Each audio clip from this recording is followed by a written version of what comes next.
আমার হাতে একটি বই আছে, এখন আমার কাছে দুইটি বই আছে, কিন্তু যখন কিছুই থাকবে না তখন আমার হাতে কি হবে?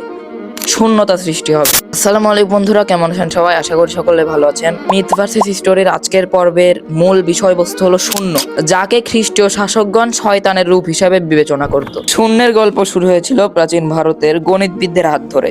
সংস্কৃত ভাষায় শূন্য মানে কিছুই নেই। শূন্য মানুষকে প্রথম শিখিয়েছিল একটা স্থানে কিছু না থাকলেও তা গণনার অংশ হিসেবে ধরা হতে পারে।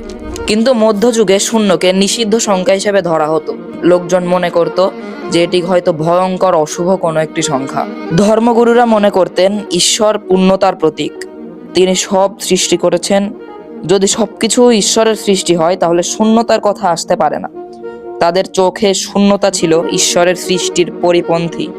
যখন ইউরোপে শূন্য নিষিদ্ধ ছিল তখন প্রাচ্যের গণিতবিদরা এক ধরনের বিপ্লব ঘটাচ্ছিলেন। আরব পণ্ডিতরা শূন্যকে কাজে লাগিয়ে গণিতকে নিয়ে যাচ্ছিলেন এক অন্য স্তরে। আরবরা প্রমাণ করেছিলেন বীজগণিত, উন্নত বিজ্ঞান বা যে কোনো প্রকৌশল, কোনো কিছুই শূন্য ছাড়া সম্ভব না। ত্রিকোণমিতি, ক্যালকুলাস, পদার্থবিজ্ঞান সবকিছুই শূন্যের উপর নির্ভরশীল। ব্যবসায়ী ও বণিকগণদের হাত ধরে যখন শূন্য ইউরোপে প্রবেশ করতে শুরু করলো, তখন বিভিন্ন চার্চের বাধা থাকা সত্ত্বেও সেগুলোকে বিজ্ঞানের যুক্তিবিদ্যার কাছে হার মানতে হয় এবং শূন্য ইউরোপ এবং পুরো বিশ্বব্যাপী ছড়িয়ে পড়ে। তো আজকের ভিডিওটা ছিল এই পর্যন্তই। Thanks for watching.